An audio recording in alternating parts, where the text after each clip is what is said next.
Hello friends, in this video we will talk about poly A tail region of mRNA at 3' end. We have already discussed that as far as eukaryotic mRNA, it undergoes processing both at 5' end and at 3' end. We have already discussed at 5' end you have cap, then you have untranslated 5' region followed by codon and untranslated 3' untranslated region and the last one, that is poly A tail.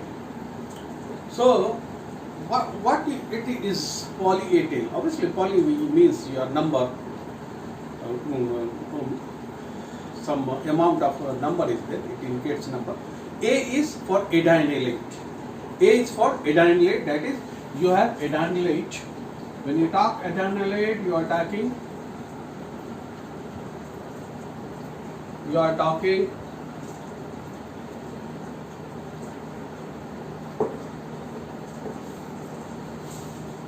nucleotide in which the base is adenine, and obviously at 5' you have the phosphate, and it is ribonucleotide having adenine as base. So what happened, you can see from the structure of, I have written the mRNA after processing of eukaryote. So we have to talk poly A tail at 3' end, and obviously with poly A tail we will also talk the 3' untranslated region in this video.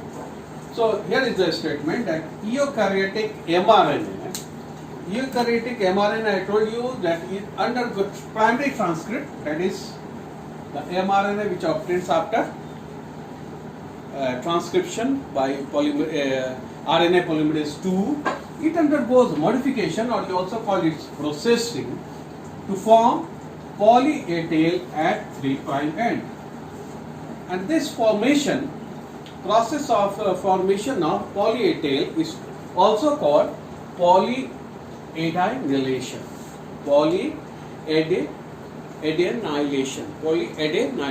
Okay. Now, what is interesting? This polyadenylation process is controlled by 3' untranslated region of the mRNA. And now, when we talk 3' untranslated region, it is composed of. Well, this is composed of two parts. This is composed of two parts, that is AAU AAA consequences sequence plus CPE, that is cytoplasmic polyadenylate element, and that is sequence of UUUUA.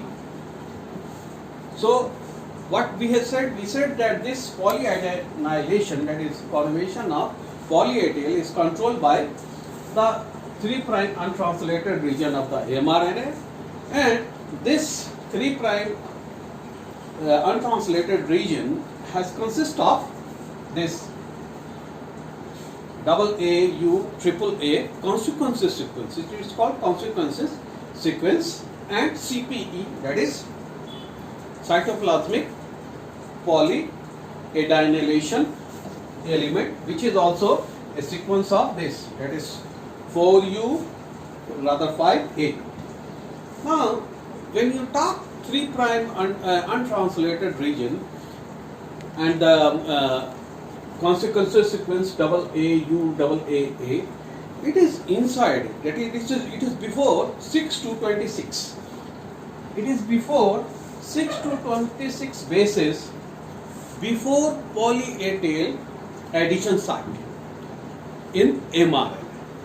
Now also this consequences sequence AAUAAA, these are bound by, you have this CPSCE, they are bound by CPSC,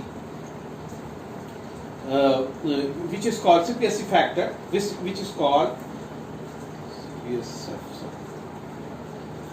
cleavage and polyadenylation specificity factor, not F, it is bound by CPSF, that is cleavage and polyadenylation, cleavage and polyadenylation specificity factor. Well, this is a protein which interacts with, you see the enzyme here, this factor also interact with protein. This is a protein that interacts with 3' endonuclease and poly-A polymerase.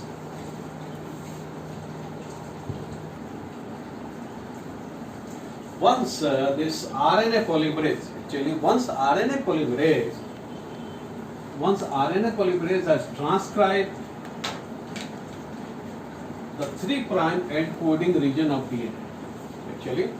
So you know that when we talk mRNA, it is being transcribed from DNA. So 5', 3'. So what it says that once RNA polymerase has transcribed past the 3' end coding region of DNA, what happens? The newly synthesized mRNA, okay? Well, it is cleaved. It is cleaved at a specific site. It is cleaved at a specific site near what? Near this consequences sequence, that is AAU AAA by which enzyme? 3' endonuclease enzyme. So the mRNA primary transcripts is cleaved by 3' endonuclease enzyme at the specific site which is near to the consequences. This consequences sequence AAUAAA, which is in 3' untranslated region. Now, what happened? Once the RNA is cleaved, once the mRNA is cleaved, that is primary transcript, what happened? This 3' endonuclease dissociates. So two things are happening. That is, mRNA is being cleaved by the enzyme, and the enzyme, that is, it gets attached, then it's dissociated. Now this immediately after cleaving, that is cleavage of mRNA and the dissociation of 3' endonuclease, what happens? At 3' end there is addition of 100 to 250 adenylate residue, that is ribonucleotide having adenine bases, okay, where at the 3' end, okay. Now this addition of adenylate residue at 3' end is catalyzed by an enzyme, that is poly-A polymerase. You see here, this addition of adenylate at 3' end is catalyzed by this poly-A polymerase enzyme, okay. Now what it uses the substrate? Obviously you have to get the adenylate residue, and this is provided by ATP as a substrate. It is provided by ATP as a substrate. Now what is happening? What is happening at this position? You have so many, that is up to 100 to 250, 100 to 250 adenylate being added here at 3'. So this particular stretch, that is adenylate residue up to 100 to 250 nucleotide, they form poly-A tail. So what you have here, you have the stretch of 100 to 250 adenylate residue is called poly-A tail. That is the poly-A tail. That is a stretch of 100 to 250 adenylate. Now what is the function? Actually this poly-A tail protects mRNA from the nuclease. It protects the mRNA from nuclease, action of nuclease, that is further action of any nuclease, X or endonuclease. So what will happen? So it provides stability to mRNA. Also you know that mRNA is synthesized in nucleus from DNA by the action of polymerase, RNA polymerase 2. So it has to be exported to cytoplasm. This poly-A tail helps mRNA to export from cytoplasm, Okay, export mRNA to cytoplasm from where? From nucleus, and also it helps in translation. Its translation, that is obviously for amino acid by ribosomes. Now it has been also found that histone mRNA does not contain poly A tail. It does not contain poly A tail. So all the mRNA does not necessarily contain poly A tail. The exception is histones mRNA.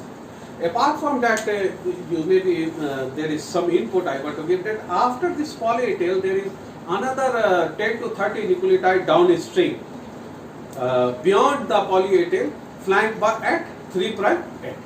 So this is all about your poly A tail structure and function in mRNA. Thank you.